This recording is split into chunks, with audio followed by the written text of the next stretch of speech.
Buenos días y bienvenidos a enconsulta.pe. En esta oportunidad para hablar sobre este tema que es de importancia, que es el tratamiento no farmacológico de la depresión. En principio, dar la disculpa del caso por el retraso de unos minutos que hemos tenido. Lamentablemente, el licenciado Lino Leiva no ha podido conectarse por temas técnicos y las disculpas del caso por eso. Sé que en cualquier momento podrá conectarse y podremos tener su participación. Dado esto, vamos a empezar con la presentación y para ello tenemos un invitado internacional que nos podrá comentar, es un especialista en el tema. Él es un psicoterapéutico, licenciado en psicoterapia de Brainspoint y también especialista en la terapia dialéctica conductual de la Universidad de Buenos Aires, DBT, de la Universidad de Buenos Aires, y con gusto quisiera presentar al licenciado Sebastián Segui. El licenciado Sebastián Segui es un experto en el tema. Su diserción va a abordar el tema de la depresión y su vinculación a uno de los sistemas emocionales básicos planteados por Jack Pankes, sistema emocional de angustia por separación y duelo, ¿no?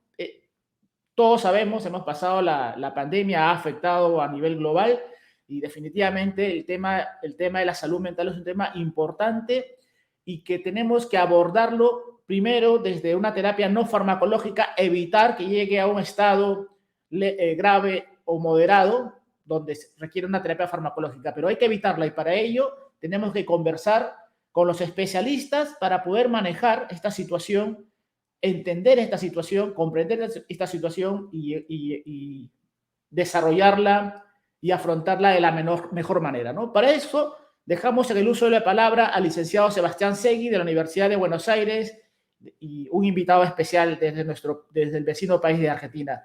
Licenciado, buenos días. Buen día, muchas gracias, Javier. Bueno, voy a hacer rápidamente paso a la presentación. Tal vez me vean trotando un poquito en la presentación por el tiempo. Y bueno, primero quiero agradecer a la señora Sonia por la invitación y a Alejandra por toda la tan amable coordinación del evento. Bien. El tema que vamos a hablar es de la depresión y el trauma relacional. El trauma relacional y vamos a poder vincular un modelo de trabajo de procesamiento de un concepto que es el flashback emocional y fisiológico. Ser tomados por una experiencia del pasado que tiene que ver con estas experiencias tempranas y cómo esto se puede vincular en la recuperación de la depresión. Nosotros podemos trabajar con este modelo de manera única o también podemos integrar otros modelos de trabajo como la terapia cognitivo-conductual, por ejemplo. También es muy común que nos deriven pacientes para un trabajo de procesamiento puntual de estos flashbacks emocionales fisiológicos. Vamos a ver de qué se trata un flashback.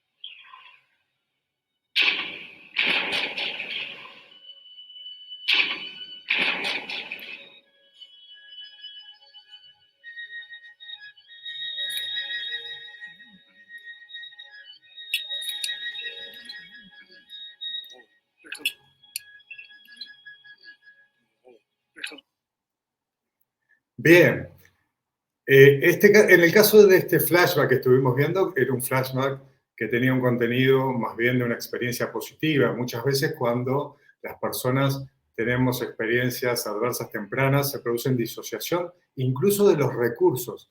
En este trabajo que vamos a hacer procesando estas experiencias, vamos a poder también recuperar esos recursos internos que son los que van a permitir la recuperación de los pacientes. Si todavía hay ángeles de la guarda, ¿por qué estoy solo con el corazón atribulado y la mirada vacía? ¿Un lapso donde una vez brilló la luz de mi ahora maldita vida? Si el amor lo es todo, ¿qué eclipsó el cuidado y dejó caer las cosas? ¿Qué latido se saltó y dejó llover el golpe que me quitó todo? Anessa Miller, Tiempo de duelo.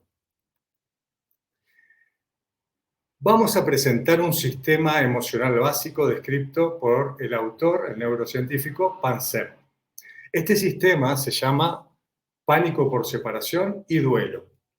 Es un sistema que tiene dos partes. En un primer momento, cuando la criatura, el bebé o un animal que está sintiendo una necesidad apremiante, incluso vinculada, por supuesto, a la supervivencia, está alejado de la figura de cuidado, va a activar este sistema que activa el pánico, la angustia por la separación y va a hacer un llamado para que venga la figura de cuidado, ¿sí? A cubrir esa necesidad y a calmarlo. Si esto es calmado, a partir de una serie de sustancias que vamos a ir viendo, pasa al otro proceso que es el proceso de poder procesar esa experiencia o duelo, ¿sí? Muchas veces, si no acude la figura de cuidado, este proceso queda obstaculizado, queda frenado, ¿sí? En una sensación de desesperación y de colapso en lo que llamamos indefensión. Les presento el cerebro profundo, subcortical, las zonas que están implicadas en este sistema de pánico-duelo son la corteza cingulada anterior, el tálamo dorsomedial y sustancias del tronco cerebral, como la sustancia gris, que están implicadas en un sistema muy profundo. Esto que estamos hablando es una parte muy profunda del sistema del cerebro subcortical y estará vinculado a estas experiencias, a estos flashbacks que se van a ir guardando en memorias y van a ir modulando la respuesta a futuro de este sistema. Como decía antes, las vocalizaciones de angustia evocadas por la separación es lo que permite activar en los cuidadores esta respuesta, estos sistemas de cuidado para dar apoyo a esa criatura, a ese niño que está sintiendo esta angustia, ¿no? Y cuando llega esta persona que va a cuidar, que va a calmar, ¿sí? Va a permitir todo un proceso de regulación interna. A lo largo de los primeros 6 años de la niñez, la pérdida social temprana, o sea, angustia por separación excesiva, dolor, que esto es como una sobreestimulación, sensibiliza al niño a la angustia e inseguridad crónicas, que a menudo anuncian una depresión más adelante en la vida. Y la excitación sostenida del sistema puede promover trastornos crónicos del estado de ánimo. Incluso en animales, estimulando eléctricamente esta zona del cerebro, producimos esta angustia por separación, el colapso y entrar en ese lugar profundo, ¿sí? Donde el vacío, la soledad profunda y estos flashbacks de impotencia, de desesperación e impotencia. Es un sistema clave para sentir el aguijón del aislamiento social. El aguijón es literal, se siente como dolor en el cuerpo, ¿sí? Sentimos que se nos parte al medio el corazón, ¿sí? Entonces, evolutivamente, es una respuesta muy fuerte de supervivencia. También hay que aclarar que es la misma zona vinculada al hambre, a la falta de oxígeno, digamos, esto visceralmente se siente como un colapso y es una experiencia devastadora. Este sistema tiene dos facetas prominentes y opuestas. En una primera instancia, la activación del sistema pánico y duelo nos hace sentir un despojo y nos sentimos miserables.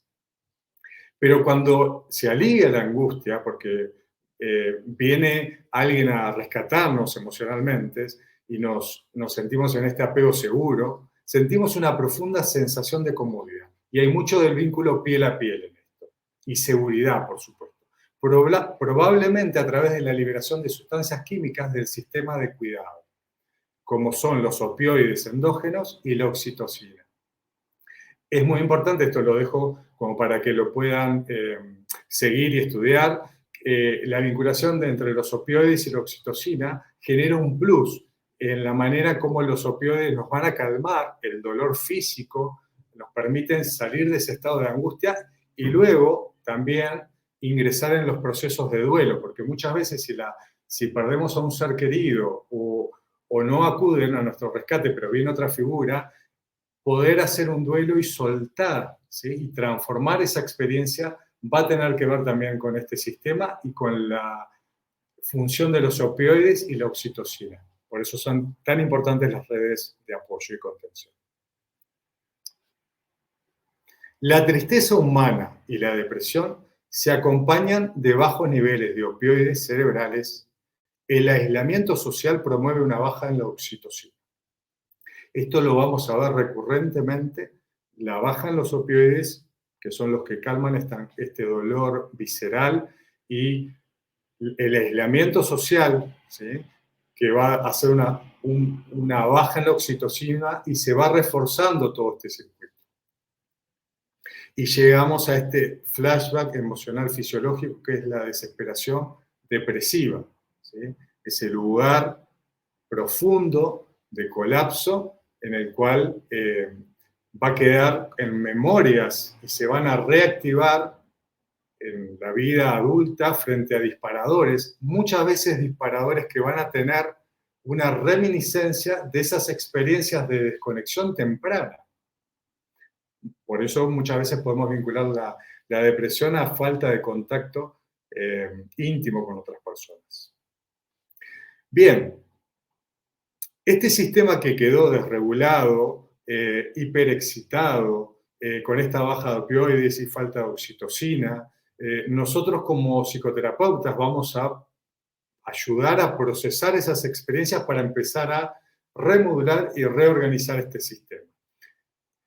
La forma que como terapeutas vamos a promover es volver a ese contacto, ¿sí? Como si fuera ese bebé, ¿sí? En ese sistema bien primario, preverbal, y vamos a ofrecer las condiciones para reestructurar este sistema cerebral. Reestructurar el sistema emocional básico y sus memorias activadoras. Teniendo en cuenta que las memorias que irrumpen estos flashbacks van a reactivar este sistema emocional de pánico y de duelo. Durante la sesión activamos la experiencia emocional desadaptativa central en un proceso en caliente. Implicará un aprendizaje en vivo y por medio de la relación de confianza, respeto y cuidado del terapeuta se experimentará una nueva respuesta emocional que contrastará con la vieja respuesta desadaptativa. Y de esa manera se va a ir reorganizando el sistema emocional básico. Se requieren muchas repeticiones para que se consolide el cambio y ocurra la reorganización del sistema emocional básico. La neuroplasticidad a este nivel subcortical es muchísimo más lenta que a nivel cortical. Entonces requiere todo un proceso gradual.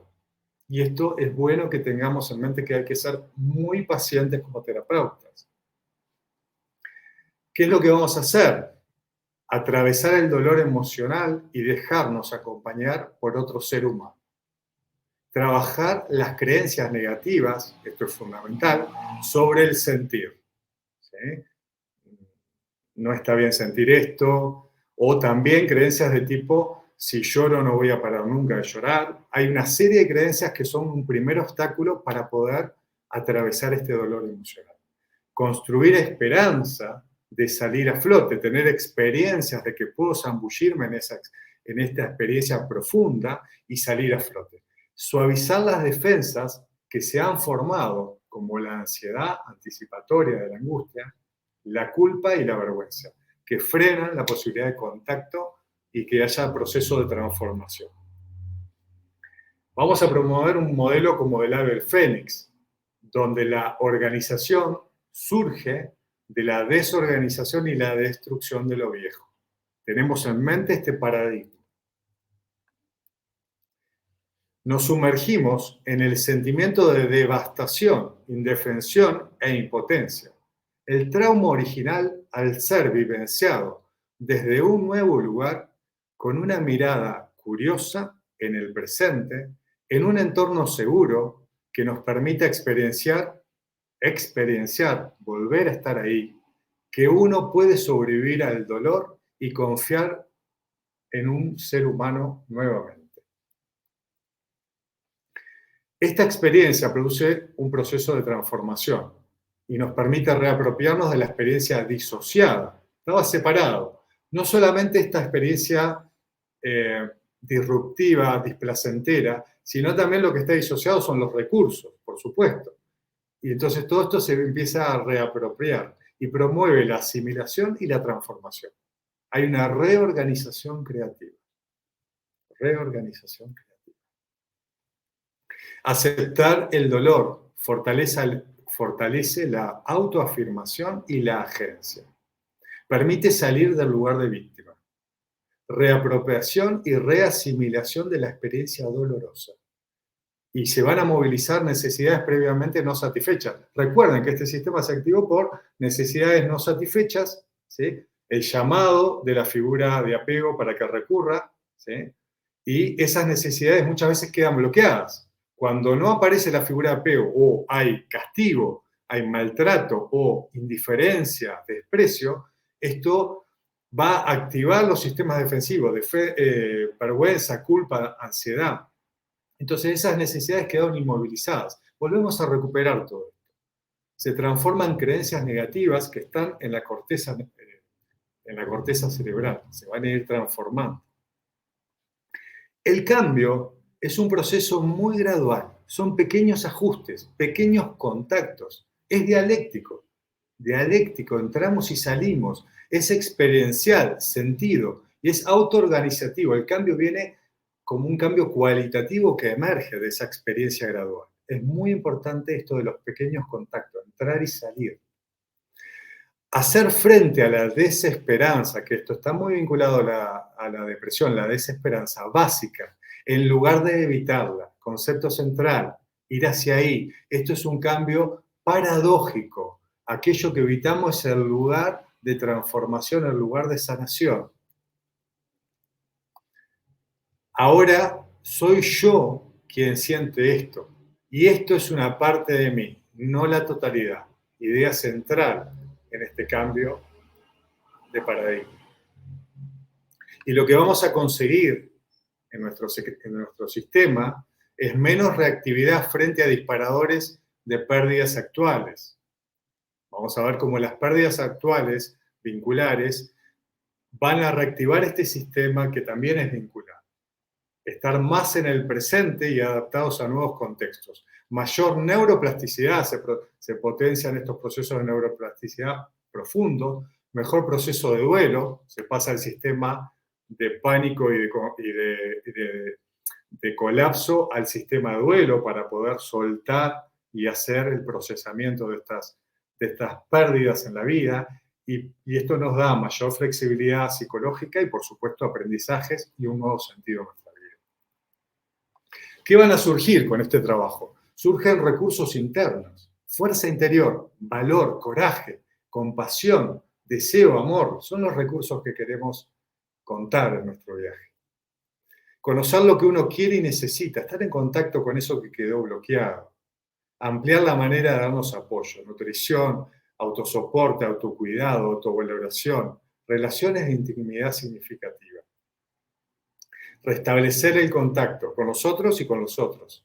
Podríamos hipotetizar que la depresión está asociada a pérdidas significativas, conflictos interpersonales o deficiencias en vínculos íntimos. Por ejemplo, perder un ser querido, perder la salud física, haber perdido un trabajo, tener un conflicto con algún familiar, no tener relaciones de intimidad. Entonces, podemos pensar la depresión como que inicia a partir de estas pérdidas o bien se mantiene por la falta de esto, ¿sí? Entonces, pensemos que en la vida estamos siempre en un proceso, la vida nos atraviesa, en un proceso de pérdidas de todo tipo y oportunidades, ganancias, nuevas situaciones vitales. ¿Sí? Esto está todo el tiempo cambiando. Es como si cruzáramos un puente de un lugar que era conocido, que de pronto ya no está, que cambió, y tenemos que ir hacia un nuevo lugar que no sabemos lo que va a tener, ¿sí? Nos puede dar miedo, nos podemos quedar rumiando y apegados a la vieja situación. Por eso es tan importante este sistema básico emocional que permite el desapegarnos de lo que era, hacer un proceso de conexión donde retiramos la energía de la afuera, por eso nos recluimos y nos alejamos de la gente, ¿sí? Y en ese proceso interno nos van a ir pasando cosas transformacionales, y si lo atravesamos puede surgir algo nuevo, por ejemplo, la pérdida del ser querido en una sensación de conexión y amor, ¿no? O un nuevo sentido en la vida. Entonces, ¿dónde nos quedamos? ¿Nos quedamos en la vieja orilla rumiando y lamentándonos? ¿Nos quedamos a mitad de camino frisados, congelados? ¿Nos atrevemos a ir a la otra orilla? Para este viaje siempre es muy importante tener un amigo, una pareja, un terapeuta que nos acompañe. Siempre hacen de la experiencia del viaje algo mucho más grato, ¿no? En esa complicidad de la humanidad compartida. ¿Que los ogros tenían capas? Oh, sí. Pues yo tengo algo que confesarte. Los burros no tienen capas, pero ¿has oído decir que el miedo no anda en burro? Sí, claro. Es un dicho muy famoso. Pues es una mentirota. Ah, no vas a decirme que te da miedo la altura. No, la altura no me da miedo. Lo que me da miedo es caerme a ese lago de lava ardiendo. Ah, vamos, burro, no voy a dejarte solo, ¿de acuerdo? Tienes todo mi apoyo moral. Vamos a superar esto juntos, caminando paso a pasito. ¿De veras? De veritas, de veritas. Claro, el burro por delante. No te detengas y no mires abajo. Abajo. No miraré, no me detengo, no miro abajo. No miro abajo, no miro abajo, no miro abajo. ¡Shrek! ¡Ya miré abajo! ¡Ay, Santa Cachucha, no puedo hacerlo! ¡Déjame regresar, porfis! Pero si ya estamos a medio camino. Sí, pero la mitad seguro es la de atrás. Ah, de acuerdo, está bien, no tengo tiempo para eso. Si quieres, regresa. Sí, no, espera. Ah, bueno, entonces vamos a bailar. Vamos a bailar. No hagas eso. Oh, lo lamento. ¿Hacer qué? Oh, ¿esto? Sí, eso. ¿Esto? Sí lo hago. Muy bien. No, Shrek, no. Pero Basta. dije que lo hiciera, y eso hago. Morir, Shrek, me voy a morir. Me voy a morir, me voy a... Sí se pudo. Sí se pudo. Bueno. ¿Dónde está la bestia lanzafuego, caramba? Adentro. Bien, hasta aquí la presentación. Estoy contento también porque cumplí con el tiempo pactado previamente. Espero que les haya gustado y que los anime a seguir nutriéndose de estos autores tan maravillosos. Gracias. Muchísimas gracias, licenciado Sebastián Segui, una brillante exposición. La verdad, nos hace reflexionar en varios puntos de cómo las personas con las pérdidas se desconectan y cómo a través de una intervención profesional logramos que las personas se reconecten y pierdan ese miedo y el temor a seguir adelante, ¿no? Esto es algo que sí, es muy, muy importante, ¿no? El apoyo de las personas y esta última presentación de esta parte de esta película nos muestra pues cómo logramos superar a través del apoyo, ¿no? Cómo logramos reconectar y vencer estos miedos que pueden existir en las personas. Bueno, hay varias preguntas, vamos a dejar en la parte final y vamos a dar paso y vamos a presentar a la licenciada Katiuska Aliaga. Ella, licenciada Katiuska Aliaga, es psicoterapeuta cognitiva conductual, docente de la Universidad. Ella es maestra en psicología con mención en psicología clínica por la Universidad San Martín de Porres, es psicoterapeuta por el Instituto Peruano de Terapia Cognitiva Conductual y Terapia Conductual Dialéctica en Contexto y la Universidad de Luján de Argentina. Y en el 2021 fue coautora del estudio epidemiológico sobre el impacto de la pandemia COVID-19 en la salud mental de la población de Lima metropolitana. Quiero dejarle en el uso la palabra a la licenciada Katiuska Aliaga. Bienvenida, licenciada. Muy buenos días.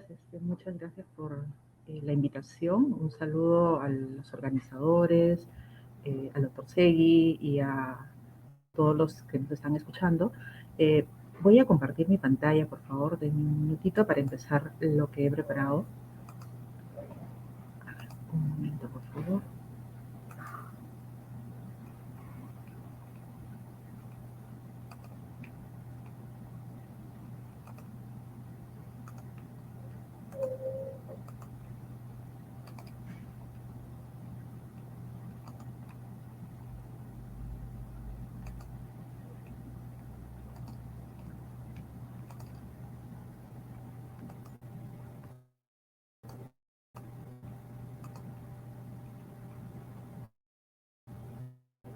Hay un problema acá para poder colocar el PPT. Un poquitín de paciencia, creo que lo podemos lograr. Ahí está. Ahora sí, espero que se pueda estar viendo la presentación. ¿Me confirma si se puede apreciar la presentación? Sí se ve, no se preocupe. ¿Hola? Sí se ve la presentación, no hay problema. ¿Se puede ver? Ok, sí, gracias. Sí se aprecia. Muy bien, muchas gracias. Bueno, voy a conversarles algo acerca de un poco de la experiencia, algunos aspectos, primero algunos aspectos teóricos y algo de la experiencia que tenemos en el trabajo con, desde la perspectiva no farmacológica de la depresión, ¿no? Creo que podemos mirar modelos previos, algo de terapia cognitiva para la depresión y activación conductual. Si bien es cierto, cuando hablamos de los aspectos no farmacológicos y nos referimos específicamente a los aspectos psicológicos de la depresión, en palabras de Aaron Beck, encontramos que la depresión implica necesariamente interacciones entre los sistemas cognitivo, afectivo, bioquímico y conductual, ¿no? Entonces, estamos viendo que al momento de hablar de depresión tenemos un enfoque más bien integral, sistémico, de afectación en la persona, ¿no? Entonces, esto nos va a llevar a tener una mirada bastante amplia de la intervención que vamos a realizar, en este caso los psicoterapeutas. Las teorías conductuales, ¿no?, en los años 70, 80, nos decían que la depresión estaba relacionada a una reducción generalizada en la frecuencia de las conductas como principal síntoma, ¿no? Y estas características de la depresión tenían que ver principalmente con la consecuencia de una pérdida de refuerzos contingentes a la conducta, o una pérdida de efectividad de tales reforzadores. O sea, o la persona dejaba de recibir reforzadores cuando emitía conductas, o estos reforzadores que recibían dejaban de ser efectivos para esta persona. Entonces, también aparecía conjuntamente el exceso de conductas de evitación y escape ante estímulos que le resultaban aversivos. Entonces, ese es un modelo que se plantea desde las teorías conductuales, y hay otro modelo donde también se habla que las causas vendrían de una combinación de factores, los factores ambientales como intrapersonales, y aquí algo que se conocía es que podrían haber ocurrido cambios rápidos e inesperados en el medio con pérdida de fuentes de refuerzo o de estímulos discriminativos significativos. Entonces, el entorno, y de ahí podríamos asociar nosotros, por ejemplo, con las experiencias de pérdidas y duelo. Y por otro lado, también el que la persona tenga un corte significativo y deje de recibir estas situaciones que antes le eran reforzantes. Y también, por ejemplo, los programas de refuerzo de gran coste que requieren grandes cambios para la conducta, ¿no?, y para provocar cambios en el medio.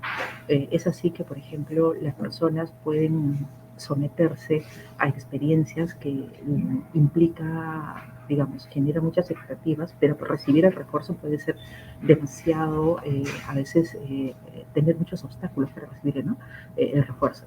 Yo ponía como ejemplo un examen de admisión, ¿no? Un joven que se presenta para, no sé, 100 vacantes, 5.000 alumnos para 100 vacantes, ¿no? Entonces estamos viendo cómo esta situación puede generar que el costo para recibir el refuerzo sea tan fuerte, el esfuerzo tan grande, que la persona puede perder, ¿no?, la esperanza de poder tenerlo.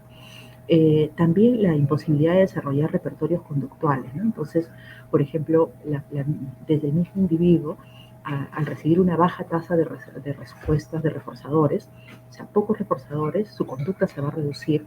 Esto va a provocar una mala adaptación ante las situaciones y hay un menor número de reforzadores y al seguir un menor número de reforzadores vuelve a haber una nueva reducción conductual, ¿no? Entonces se desarrollan repertorios conductuales que son, digamos, como un círculo vicioso que se va retroalimentando y va reduciendo la presencia de la conducta. Y repertorios ¿no? De observación limitados, por ejemplo, la observación de otros, ¿no? Que tienen dificultades, en todo caso, para la adaptación a diversos tipos de situaciones.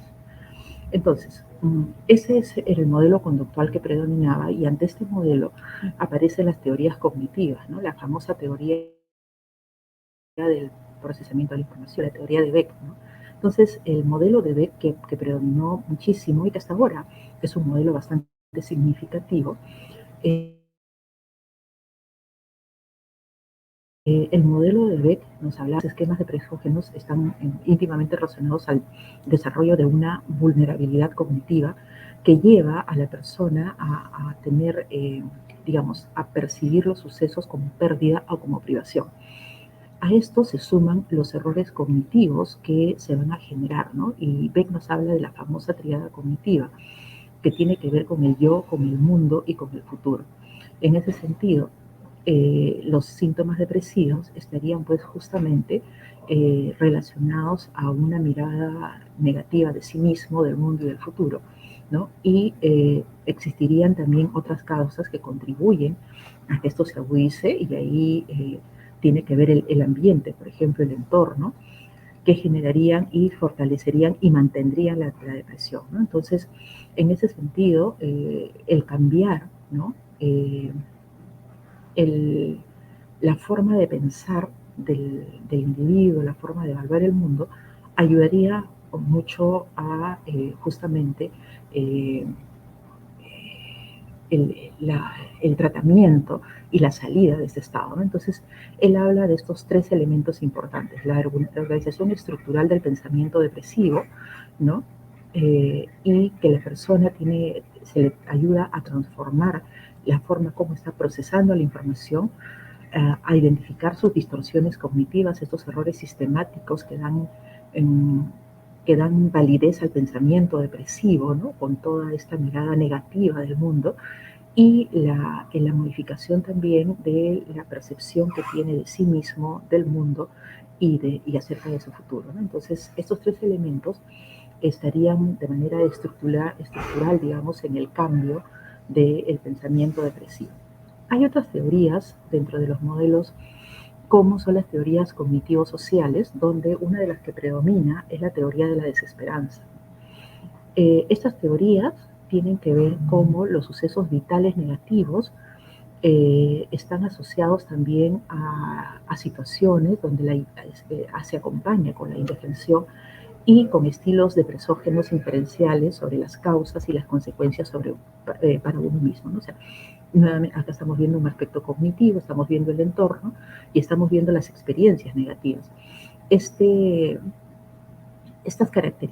situaciones llevarían, por ejemplo, a que la persona tenga un estilo atribucional global y estable para sucesos vitales negativos a los que les da una alta importancia, ¿no? Y también las consecuencias negativas inferidas del suceso vital o a las características negativas inferidas sobre sí mismo, ¿no? Dado por el suceso vital, podrían todos esos elementos, ¿no?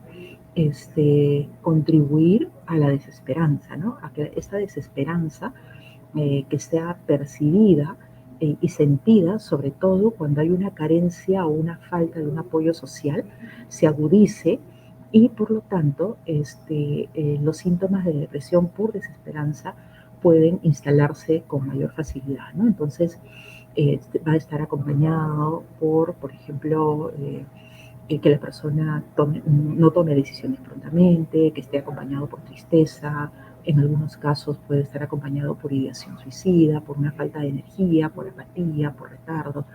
Y encontramos también que además de los aspectos cognitivos, se va a afectar muchísimo la autoestima, ¿no? Va a haber una autoestima disminuida, va a haber una actitud probablemente hasta de cierta dependencia, ¿no? Cogniciones negativas que van a exacerbar un estado de ánimo bajo, negativo, ¿no? Y dificultades en la concentración, pero también van a aparecer algunos cambios como trastornos en el sueño o dificultades para disfrutar cosas que antes eran gratificantes, ¿no? Entonces, estos autores presentan este modelo y hay otros autores que tienen modelos más conductuales, ¿no? Como la teoría de la autofocalización de Lewis. ¿Por qué menciono esta teoría? ¿No? Porque es una teoría predecesora a la actual teoría que nos permite entender la depresión desde un modelo más de cómo los reforzadores tienen una gran importancia, ¿no? Encontraríamos que hay antecedentes o acontecimientos que provocan depresión. Habría una interrupción de los guiones o patrones de conducta automáticos y o respuesta emocional inmediata, que estos antecedentes que provocan e interrumpen estos patrones de comportamiento se van a acompañar con una reducida tasa de reforzadores y una elevada tasa de experiencias negativas, ¿no? Por lo tanto, al haber menos reforzadores y mayor cantidad de experiencias negativas, lo que va a ocurrir es que hay un aumento de la autoconciencia, hay está mucho más una autofocalización, o sea, la persona está mucho más centrada en sí mismo, se torna más exigente consigo mismo, hay mayor autocrítica y hay mayor cantidad de expectativas negativas, ¿no? Estas características harían que aumente la disforia en la persona, ¿no? Y por lo tanto el consecuente estado depresivo, ¿no? Esto se va a manifestar en consecuencias tanto conductuales, ¿no? En el hacer de la persona, en la interacción de la persona en el mundo, de consecuencias cognitivas, el pensamiento se va a tornar mucho más negativo, ¿no? Consecuencias emocionales, ¿no? La capacidad de disfrute, el estado de ánimo también se va a ver afectado, respuestas somáticas, ¿no?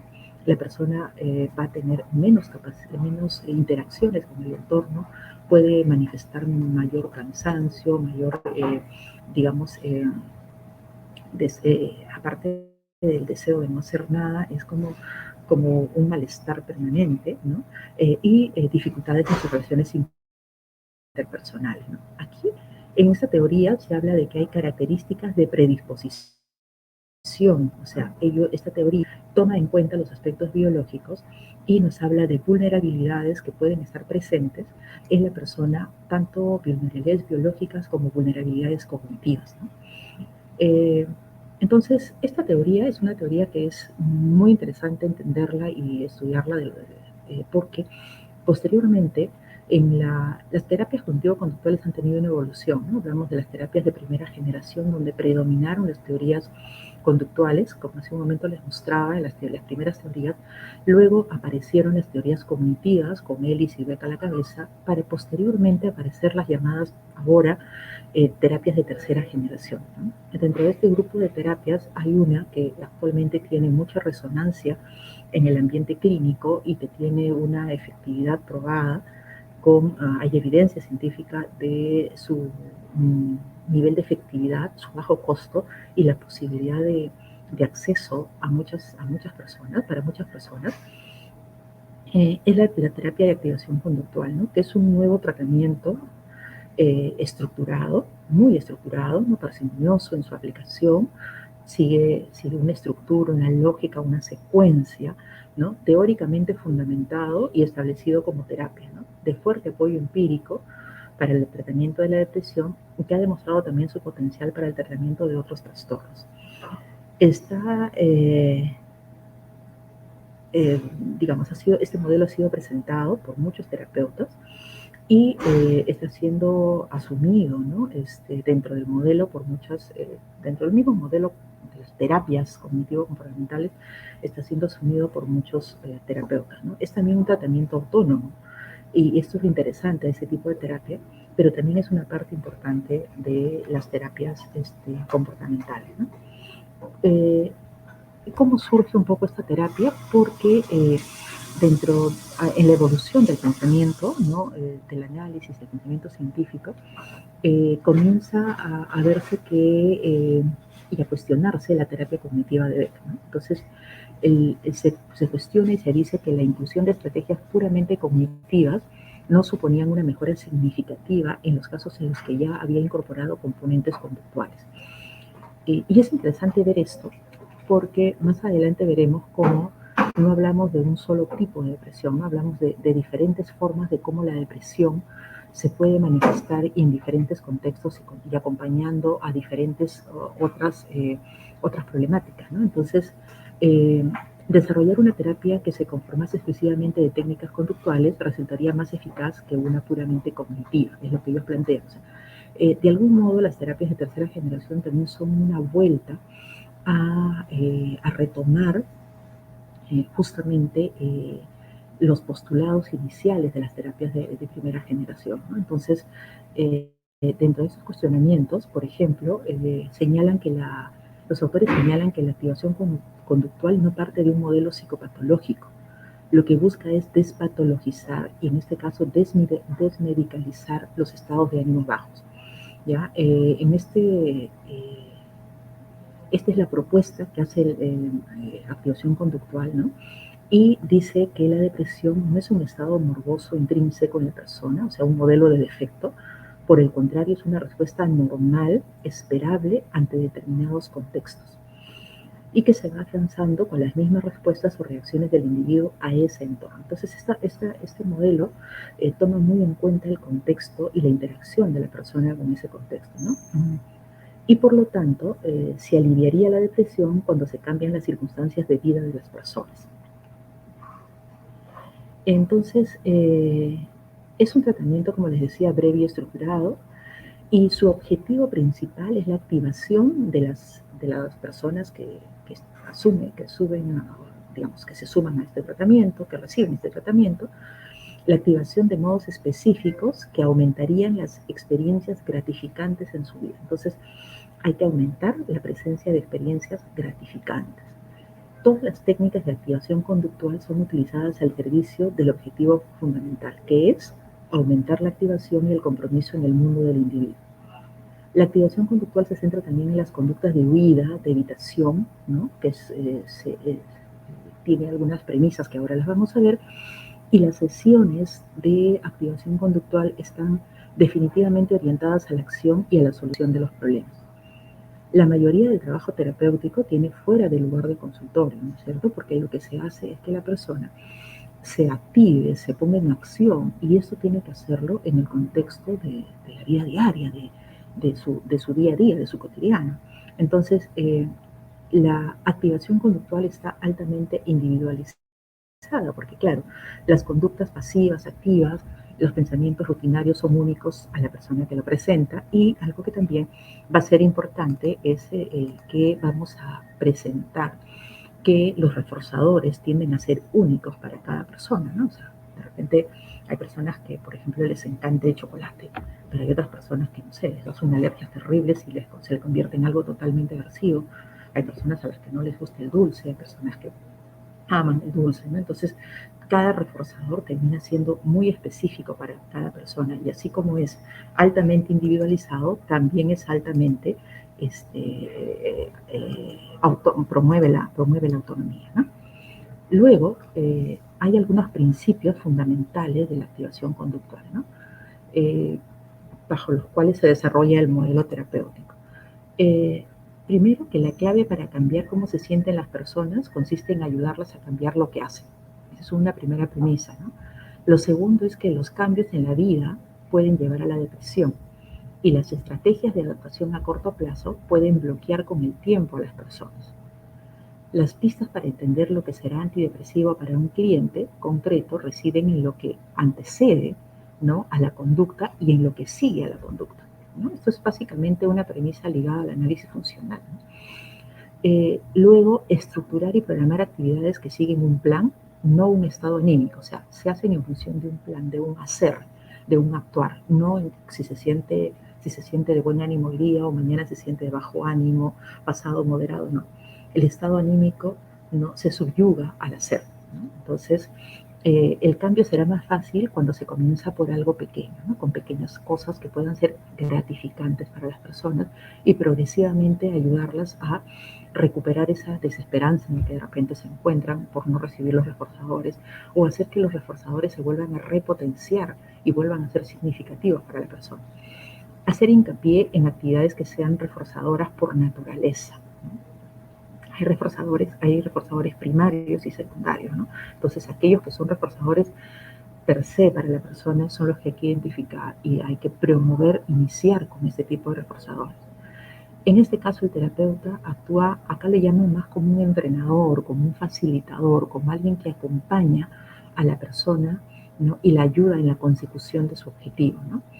Y también involucra en que la persona incorpore estrategias de solución de problemas y reconocer que todos los resultados son útiles, ¿no? O sea, las técnicas de solución de problemas es una técnica muy importante porque no solamente es una técnica que ayuda a la persona mientras está en la terapia, sino que además le da autonomía y también le permite tener una herramienta a largo plazo que pueda utilizar para poder aprender a solucionar los problemas que en la vida se pueden presentar, ¿no?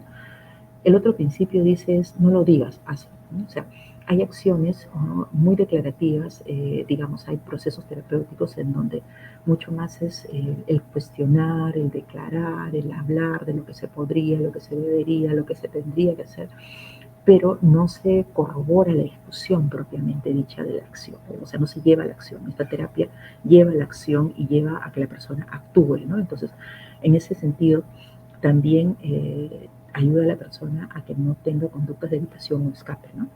Y por eso también busca detectar barreras posibles y reales para la activación. ¿Qué cosa puede no estar facilitando que la persona se active, que la persona actúe, ¿no? Entonces, este tipo de modelo es muy importante, está en este momento, tiene bastante vigencia.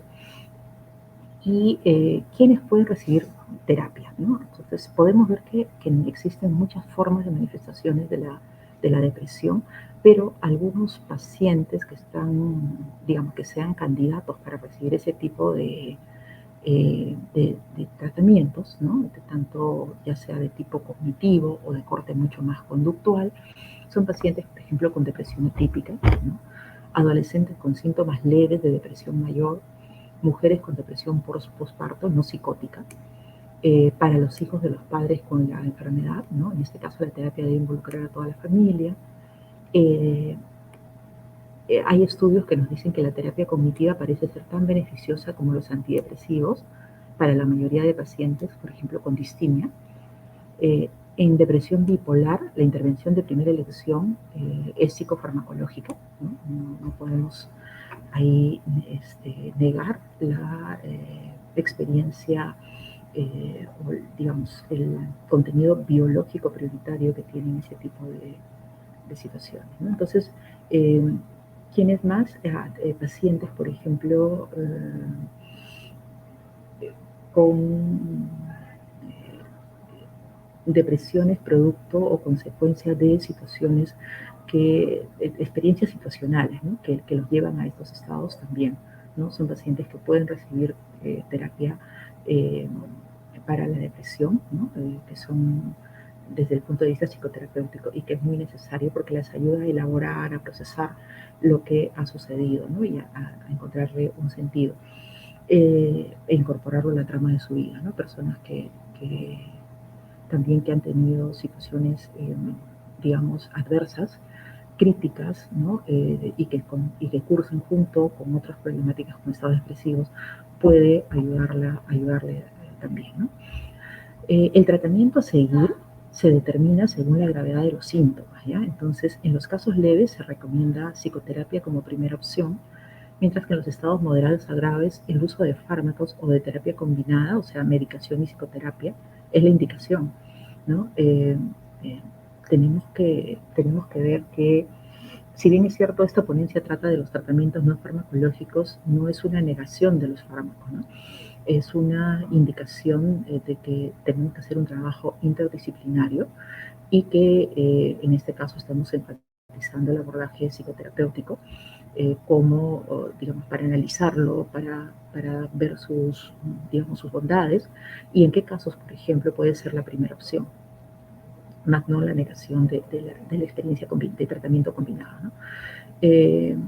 Igualmente, la psicoterapia cognitivo-conductual ha demostrado eficacia en el tratamiento de depresión leve, y también el que se haga énfasis en los cambios de los estilos de vida, ¿no? O sea, las personas necesitan cambiar sus estilos de vida y en este caso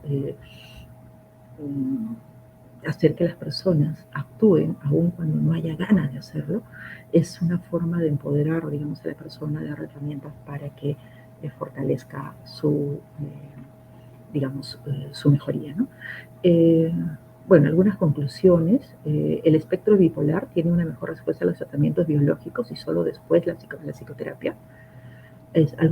Bueno, hay estudios que revelan una mayor efectividad en el tratamiento cuando hay una combinación entre psicofármacos y psicoterapia. Las distintas tienen mayor relación con los aspectos caracterológicos y permiten una mejor respuesta a la psicoterapia. Son pacientes que, por las mismas características del problema, años vienen trayendo este tipo digamos, de patrón de comportamiento. Por lo tanto, la psicoterapia tiene que ser uno de los tratamientos de elección. El enfoque de activación conductual es muy influyente actualmente, sin embargo, digamos, muy influyente por los resultados probados que trae. Hay estudios que se ha hecho entre terapia cognitiva, o sea, reestructuración cognitiva, psicofármacos y activación conductual, y los resultados han sido similares, inclusive con personas que han recibido, cuando han recibido solo psicofármacos y activación conductual, resultados similares. Psicofármacos más reestructuración cognitiva comparado con activación conductual, los resultados siguen siendo similares. Por lo tanto, los costos suelen ser mucho más bajos y se encuentran que también el tiempo de duración de la terapia es mucho más corto, ¿no? Es accesible y de bajo costo. El modelo teórico guiará el proceso terapéutico, ¿no? De ahí la importancia de cómo conceptualiza el terapeuta la depresión. Si se pone énfasis en el pasado, en el presente, en el individuo, en el ambiente o en todo. Esto es muy importante porque justamente es ahí donde van a ver las variaciones en el abordaje psicoterapéutico, ¿no? ¿Dónde está el terapeuta colocando el énfasis? Y es ahí donde también sus estrategias van a tomar un sentido y una importancia, ¿no? Cuando el énfasis está en la historia del individuo, en el presente, solo en el presente, en el ambiente o en todos estos factores en conjunto, ¿no? Con una mirada mucho más sistémica. Siempre hay que hacer un diagnóstico diferencial con patologías que pueden tener similitudes de signos y síntomas, pero que no son específicamente depresión, ¿no? Muchas veces el que llegue un paciente, y de ahí la importancia del trabajo interdisciplinario, la consulta, con síntomas depresivos, el psicólogo, el psicoterapeuta tiene que pensar también en la necesidad de hacer, además de una buena historia clínica, hacer una consulta, un descarte de qué otros problemas que pueden tener un origen biológico pueden estar presentes para que se esté presentando la problemática por la que viene el paciente, ¿no? Muy bien, he corrido un poco por el tiempo, pero les quería, es lo que les había presentado. Me dijeron 15 a 20 minutos, espero haber cumplido con ello. No sé si hay alguna pregunta. Muchas gracias. Sí, muchísimas gracias, licenciada Katiuska Liaga. Bueno, unos cuantos minutos más, pero valió la pena escucharlas y poder entender este tema tan importante de la psicoterapia conductual, ¿no? Tenemos varias preguntas. Una de las primeras preguntas, y es dirigida al licenciado Sebastián Segui. Licenciado, ¿se encuentra? Aquí estoy. Sí, licenciado, una de las preguntas que me hacen es, ¿cómo podemos ayudar en el día a día si nos sentimos deprimidos y no podemos contactar a nuestro psicoterapeuta? Esa es una de las primeras preguntas. Y la otra es, ¿cómo se puede hacer si conoces a alguien que se autolesiona? No sé si podríamos responder estas preguntas. Bueno, con respecto a la primera pregunta sobre cómo brindarnos ayuda nosotros mismos, en principio plantear que es importante que las personas puedan hacer alguna consulta, aunque sea orientativa. con un profesional. Eso es muy importante. Y pedir ayuda. Después, hay mucho material, muchos libros. Ahora la pandemia nos ha abierto mucho material de muy buena calidad. Hay libros con excelentes trabajos como guía para autogestionar el trabajo con la depresión. Y por supuesto, como hablaba la doctora recién, en esta exposición del tema de la terapia conductual, cognitiva conductual, el uso de la activación conductual. Por ejemplo, sabemos que el ejercicio físico, sobre todo aeróbico, produce esta cantidad de opioides endógenos que son tan importantes para sentirnos mucho mejor, más aliviados. Yo diría que sabemos que el ejercicio aeróbico intenso es tan efectivo o mayor que muchos antidepresivos, sobre todo a largo plazo, pero si a eso le agregamos una persona que corra junto a nosotras, es un ejemplo, vamos a tener una buena dosis de oxitocina, lo que va a potenciar ese torrente de opioides y va a hacer que el resultado de esa sustancia sea mayor, más duradero y que no haya acostumbramiento, que es uno de los problemas que tienen los opioides, por ejemplo, en la adicción. La otra pregunta era, Javier. Si conocíamos a alguna persona que se autolesiona, ¿no? Ok. Bueno, este sistema que hablaba básico, una forma de producir opioides es las conductas compulsivas y repetitivas. La conducta de autodaño, una de las cuestiones que genera es esta descarga de opioides. Así también la acupuntura, por ejemplo, genera opioides o otras actividades compulsivas. Por eso los animales muchas veces se arrancan, se las saben las plumas cuando están encerrados o se hacen daños al cuerpo. ¿Sí? Es una manera de producir ese torrente de opioides a falta de los opioides producidos por las relaciones sociales. Hay una deficiencia de amor. Entonces, el sistema va a buscar otras formas. ¿Cómo trabajamos las autolesiones? Bueno, hay muchas formas, ¿no? Sería injusto para todos los terapeutas que se dedican, por ejemplo, a la terapia dialéctica conductual, explicar esto en un minuto. Pero lo primero que tenemos que hacer es poder hablar del tema, ¿no? Con alguna persona que nos asista, ¿no? Y no negarlo y empezar a hablar del tema con una mirada no despectiva, sino una mirada validante. Eso es lo primero. Luego, por supuesto, podríamos hacer varias clases de varias horas de este tema, que es un tema muy, muy importante de trabajar. Licenciado, ¿y hay alguna forma de, por ejemplo, autoevaluarse? Porque hay que identificar los elementos que me llevan a este estado de depresión, ¿no? Para luego hacer una terapia conductual. Pero ¿hay una forma de una autoevaluación que me permita, por ejemplo, identificar cuáles son los elementos que me llevaron a esto? Bien, en general, como dije en la charla, la depresión puede aparecer con un suceso disparador que está muchas veces vinculado a los conflictos interpersonales o a la pérdida, o bien se desata por otras variables que no están, digamos, que no sabemos, desde genéticas transgeneracionales, porque hay diferentes formas de presentación de esto del modelo genético, y cuestiones que no están, digamos, que no podemos saber cuáles son las variables específicas, pero sí sabemos que se pueden mantener en el tiempo por la falta de vínculos significativos, porque también la depresión lo que hace es que la persona en una primera medida se aísla, ¿sí? Entonces, esto mantiene. Lo primero es estar en contacto con alguna persona significativa o pedir ayuda, ¿sí? ¿La persona puede evaluar su depresión? Sí, en esto hay material muy interesante, hay libros, ya les decía, que ayudan a identificar si uno está teniendo un episodio normal de depresión o ya esta depresión se ha instalado como crónica, ¿sí? Y, digamos, sería una primera manera tener algún tipo de material o consultar con alguna persona de nuestra confianza o pedir ayuda con un profesional. Serían los primeros pasos que podemos realizar. Perfecto. Perfecto, licenciado Sebastián. Tenemos una pregunta para la licenciada Katiuska y es, ¿qué debo hacer si tengo un familiar con una depresión crónica? Licenciada, está con el micro muteado. Sí, no se activaba, gracias. En realidad, cuando hay una persona con depresión crónica, lo primero es buscar ayuda, ¿no? O sea, uno necesita acompañar a la persona que tiene depresión crónica. A veces pueden ser muy negativos, muy pesimistas, a veces puede ser muy complejo convencerlos de esta ayuda, pero yo creo que algo que es muy importante es siempre buscar esta ayuda profesional, porque estamos reconociendo que es algo que es recurrente, persistente, permanente en la persona y que le está generando mucho sufrimiento.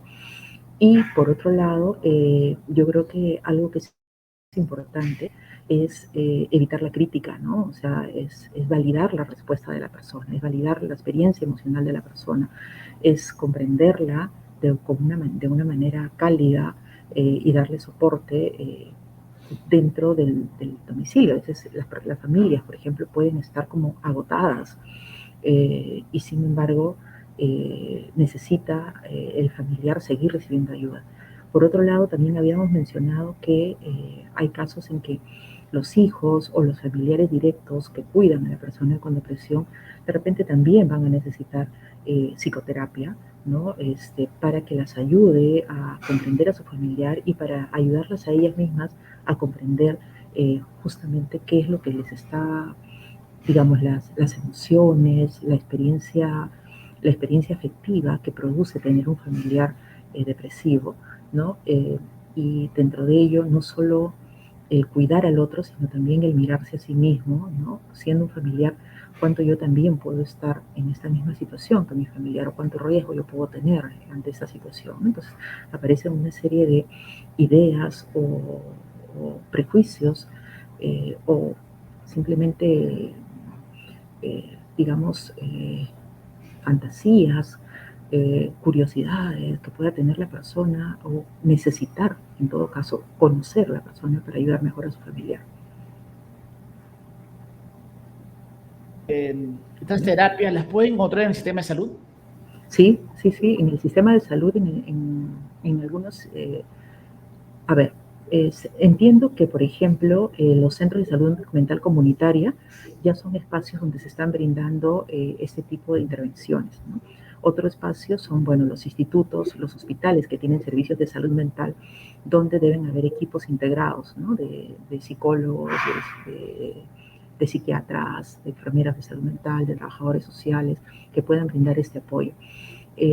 No puedo generalizar si esto está pasando a nivel de todo el país. Probablemente necesitamos mucho que hacer, ¿no? Mucho todavía que trabajar, mucho que capacitar, porque en realidad podríamos, dada la poca cantidad de profesionales especializados, podemos sí trabajar a nivel primario con personal, ¿no? Como enfermeros generales, médicos generales, que puedan dar este primer apoyo y puedan hacerse las referencias a los niveles más especializados según sea la naturaleza del problema, ¿no?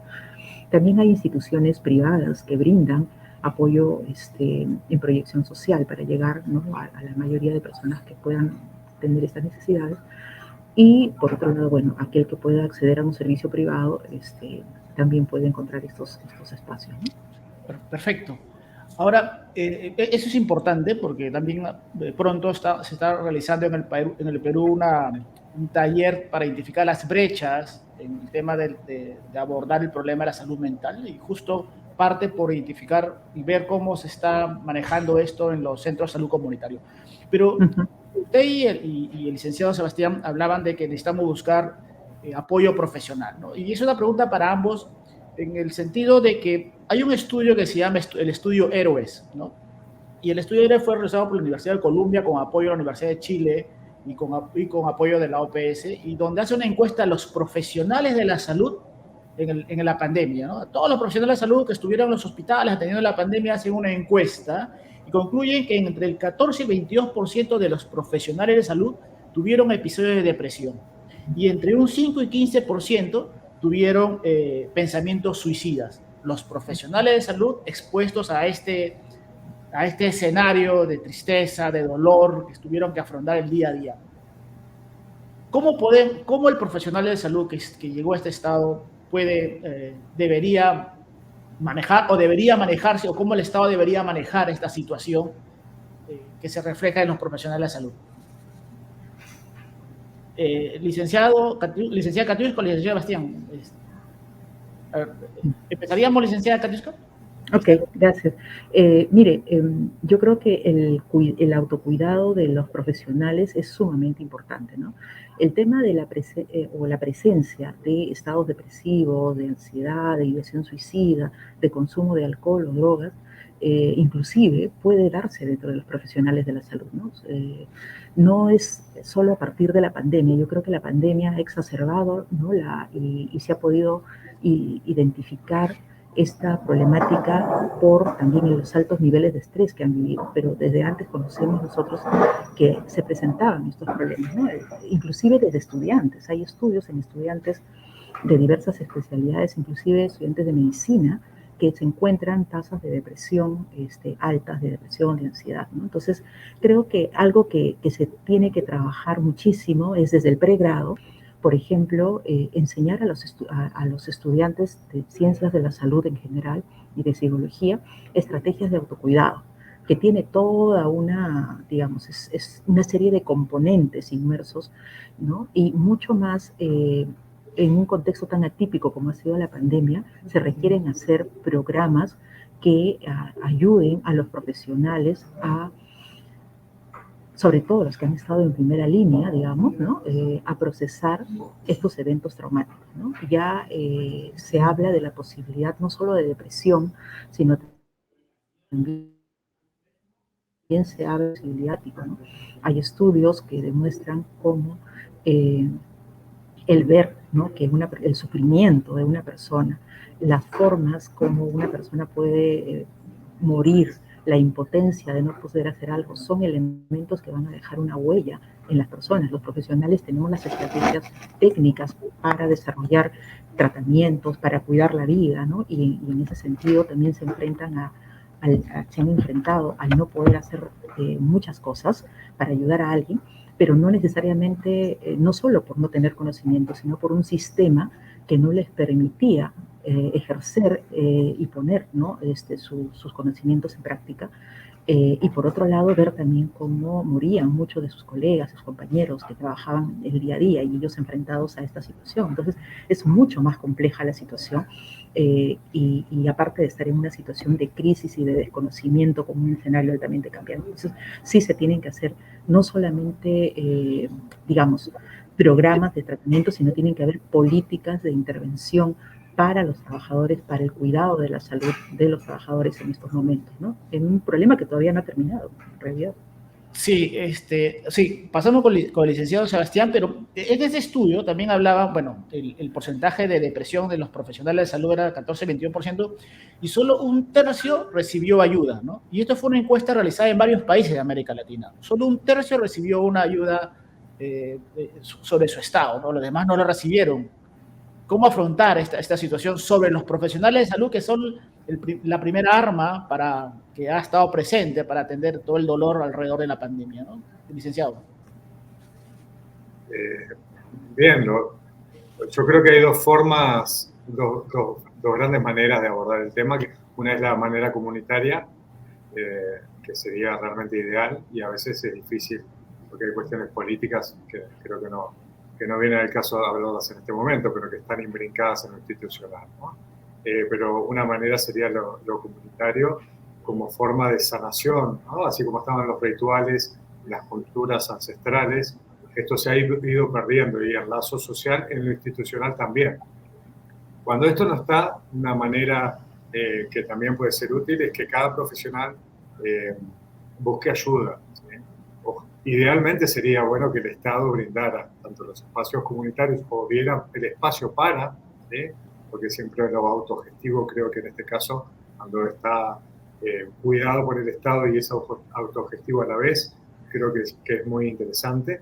Pero cuando la persona individualmente tiene este autocuidado que hablaba la doctora, hacer psicoterapia, los profesionales de salud, supervisar, es una manera de estar continuamente trabajando sobre nosotros para poder estar en contacto con el otro. Porque lo que pasa, hay un camino que se ve mucho en los profesionales de la salud, que es desconectarse. Se desconectan porque ven a un montón de pacientes en situaciones a veces muy precarias de atención, Entonces se empiezan a desconectar. Es el modelo del cirujano. Perdón los cirujanos que son súper empáticos, pero en general este modelo de desconectarme para ser solamente racional, ¿sí? Es un modelo que en la psicoterapia no nos da mucho contacto con el paciente humano, de esto que hablaba la doctora. Entonces, hacer psicoterapia, ir trabajando nuestros traumas, nuestras heridas y todo el estrés que vamos acumulando, porque el estrés es acumulativo, es una manera personal de autocuidado. Por supuesto, redes de apoyo profesional, todo eso es la manera, mientras que el Estado va tomando el mando y hace algo diferente, es la manera para poder estar con otro ser humano desde un lugar vulnerable, no desde una cara de póker fría, sino estar presente. Definitivamente. Bueno, hemos llegado a la parte final de este webinar de la depresión y la intervención no farmacológica. Ha sido muy enriquecedor escucharlo a ambos. Definitivamente es entender el proceso desde la farmacología, entender este proceso y además cómo logramos paliar a través de la búsqueda de apoyo profesional, ¿no? Que es importantísimo, ¿no? El apoyo profesional y cómo abordar el problema de la depresión, que antes era menos visibilizado, pero que hoy a partir de la pandemia se ha visibilizado bastante.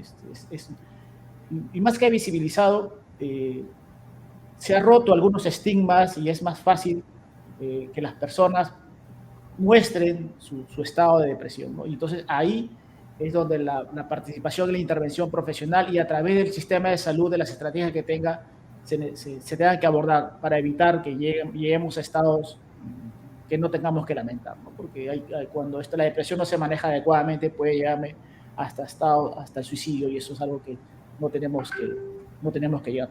Agradecemos su tiempo al licenciado Sebastián Segui, a la licenciada Katiuska Aliaga por habernos brindado sus conocimientos, compartirlos y entender todo este proceso desde el punto conductual y también desde la segregación de sustancias químicas que nos llevan a este estado, ¿no? Muchísimas gracias de parte de enconsulta.pe habernos brindado y agradecer a todos los que nos están conectados en este proceso por permitirnos llegar y entender más estos procesos. Muchísimas gracias y hasta otra oportunidad. Gracias por la invitación. Un gusto. Gracias. Gracias.